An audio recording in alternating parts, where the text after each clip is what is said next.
Hello all, welcome back to my channel. ఈరోజు మన ఛానల్లో రెసిపీ వచ్చేసి క్యారెట్ హల్వా. ఈ క్యారెట్ హల్వాని ఇంట్లోనే చాలా ఈజీగా అండ్ ఎంతో టేస్టీగా అయితే ప్రిపేర్ చేసుకోవచ్చు. దానికోసం ముందుగా నేను 1/2 కిలో క్యారెట్స్ని అయితే తీసుకున్నాను. తీసుకున్న క్యారెట్స్ని పీల్ ఆఫ్ చేసుకోవాలి. ఇలా పీల్ ఆఫ్ చేసుకున్న క్యారెట్స్ని వాటర్లో కడిగేసి పక్కన పెట్టుకోవాలి. ఇలా పక్కన పెట్టుకున్న తర్వాత క్యారెట్స్ని ముక్కలుగా కట్ చేసుకోవాలి. ఇలా ముక్కలుగా కట్ చేసుకున్న తర్వాత పొయ్యి మీద అయితే కుక్కర్ని పెట్టేసుకొని 2 టేబుల్ స్పూన్ నెయ్యి వేసుకోవాలి. నెయ్యి వేడయ్యాక డ్రై ఫ్రూట్స్ని వేయించుకొని పక్కన పెట్టుకోవాలి.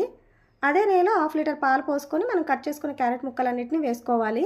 వేసుకున్న తర్వాత ఒక 3 విజిల్స్ వచ్చాక ఇలా స్మాష్ చేసుకోవాలి స్మాషర్తోని.